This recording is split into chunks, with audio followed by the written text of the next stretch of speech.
আসসালামু আলাইকুম। চলে আসলাম আজকে সন্ধ্যার নাস্তায় কি কি করব সেটা নিয়ে।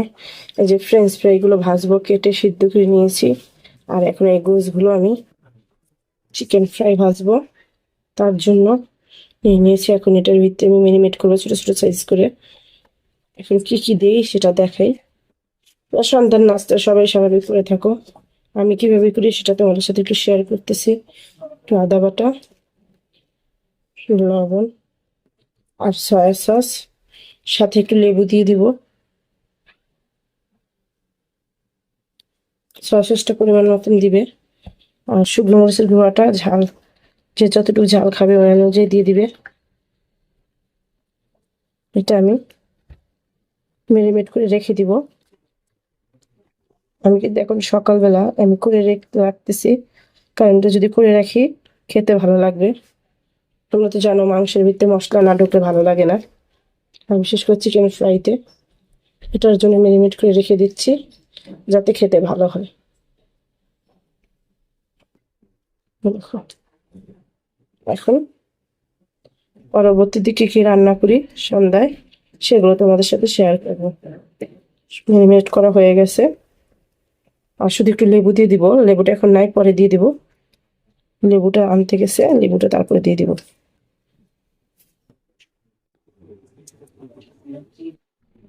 তেল বসিয়ে দিলাম, আলুটা সিদ্ধ করে ছেঁকে নিয়েছি। আমি দুইবার ফ্রেঞ্চ ফ্রাইটা করব, হোটেলে যেভাবে করে ঠিক সেইভাবেই এইভাবে করতেছি। দেখো, দুইবার করে তেলে ভাজবো, ভাজলে তাহলে ভালো হবে খেতে, না হয় ভালো হয় না ওই ফ্রেঞ্চ ফ্রাইটা খেতে। এই কারণে আমি ভেজে একবার ভেজে রেখে দিব ফ্রিজে, যাতে বাইরে যে এরকম হয় ফ্রেঞ্চ ফ্রাইটা ঠিক ওই রকম হবে।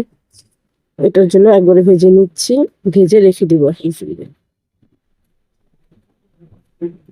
সুন্দর করে তোমরা ভেজে নিবে, কারণ ফ্রেঞ্চ ফ্রাই একবার ভাজায় কখনো বাইরের মতন হবে না, দুইবার ভাজতে হবে। আমি হালকা একটু সিদ্ধ করে নিয়েছি, লবণ ছাড়া। আমি কিন্তু লবণ দিইনি, ভুলো এই কাজ করবে না ফ্রেঞ্চ ফ্রাই, তাহলে ভেঙে যাবে। এই যে ভাজা প্রায় হয়ে আসছে, এই যে উঠিয়ে নিলাম। এরকম করে সবগুলো ফ্রেঞ্চ ফ্রাই একসাথে ভেজে নিব।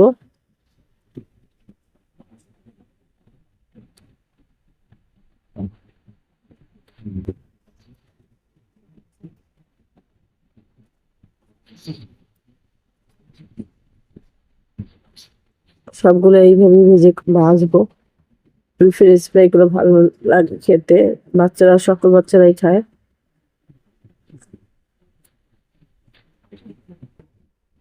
উঠিয়ে নিলাম, আর এইগুলা ভেজে নিব এখন।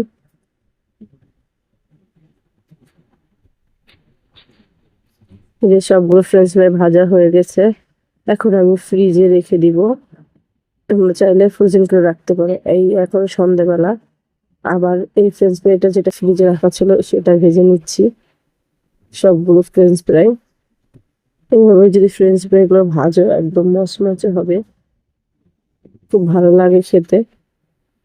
তোমরা সবাই জানো আমি এইভাবে করি, সেটাই তোমাদের সাথে একটু শেয়ার করলাম আমি কিভাবে করি ফ্রেঞ্চ ফ্রাইটা। আমার বাচ্চারা এভাবেই করে দিই বাসায়, আর বাড়িতেই করা যায়। বাহিরে থেকে এই ফ্রেঞ্চ ফ্রাইটা অনেক দামে কিনতে হয়, তাও অল্প একটু দেয়। এই ফ্রেঞ্চ ফ্রাইগুলো যদি তোমরা ঘরে করো তাহলে বেশি করে করতে পারবে, তোমাদের বাচ্চাদের তৃপ্তি করে খেতে পারবে, আর ভালো লাগবে, তোমরাও সাথে খেতে পারবে। কারণ বাচ্চাদের খাবার বাচ্চারাই খায় শখ করে। কেএফসিতে ফ্রেঞ্চ ফ্রাইগুলো অনেক দাম বিক্রি করে, তাও একদম অল্প করে দেয়। সেটাই তোমাদের সাথে একটু শেয়ার করলাম আমি।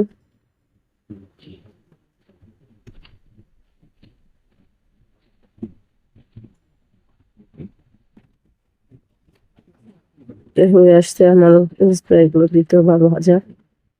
আমি রোজার ভিতরে এরকম করে রেখে দিই, একবার ভেজে ডিপ ফ্রিজে ফ্রোজেন করে রেখে দিই, যাতে রোজার ভিতরে আমার বাচ্চারা খায়। চিকেন ফ্রেঞ্চ ফ্রাই এইভাবে আমি করে ডিপে ফ্রোজেন করে রাখি। তোমরা চাইলে এগুলা একবার ভেজে ডিপে ফ্রোজেন করে রেখে দিতে পারো, যখন ইচ্ছে হবে তখন করে খাওয়াতে পারবে বাচ্চাদের। এই দেখো হয়ে গেল আমার ফ্রেঞ্চ ফ্রাই গুলো। একবার একবার করে দুইবার ফ্রেঞ্চ ফ্রাই গুলো ভেজে নিবো আবার।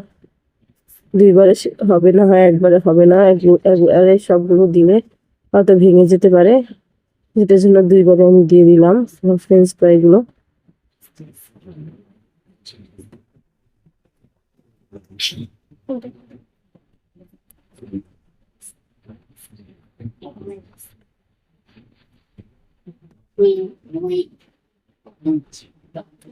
এখন এই তেলের ভিতরে আমি এই যে চিকেন গুলো মেখে নিয়েছিলাম, এই দেখো চিকেন গুলোতে হালকা একটু কর্নফ্লাওয়ার দিয়ে নিয়েছি।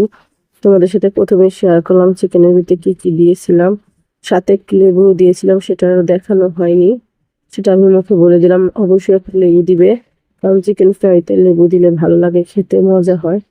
এখন এই চিকেন ফ্রাই গুলো ভালো করে ভেজে নিব। ছোট ছোট করে চিকেন গুলো ভাজলে কি হয়, মশলাটা ঢোকে। আর তুমি যদি 4-5 ঘন্টার জন্য মেরিনেট করে রেখে দাও, তাহলে এই গোশতটা আরো খেতে ভালো লাগবে, দারুণ হবে খেতে। এই কারণে ভেজে নিলাম। চিকেন গুলো ভাজা হয়ে যাচ্ছে একবারে, দেখো ভালো লাগে চিকেন ফ্রাই গুলোর সাথে ফ্রেঞ্চ ফ্রাই একসাথে খেতে দারুণ হয়।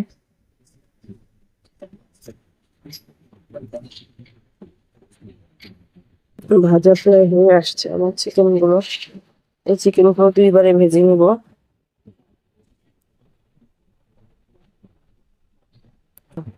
চিকেন ফ্রাই গুলো কিরকম হয়েছে অবশ্যই তোমাদের মূল্যবান মতামত কমেন্টের মাধ্যমে জানাবে, তাহলে বুঝতে পারি।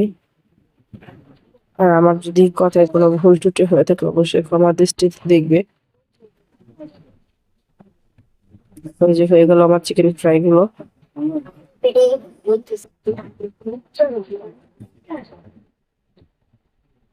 অবশ্যই এখন আরেকটা দিয়ে আরেকবার দিয়ে দিলাম, মানে একবারে কোনো সবগুলো একসাথে ভাজা যায় না, দুইবারে ভাজলে ভালো হয়, নাড়তেও সুবিধা হয়।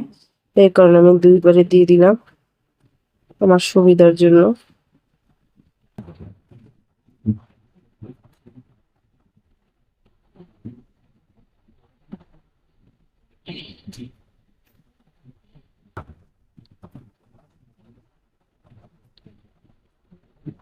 ভাজা কমপ্লিট। এই দেখো নাস্তা রেডি, কেমন হয়েছে অবশ্যই জানাবো। বাচ্চাদের জন্য সন্ধ্যার নাস্তা রেডি করলাম, ফ্রেঞ্চ ফ্রাই দুইবার ভেজে নিয়েছিলাম, সেটা তো তোমাদের সাথে দেখালাম।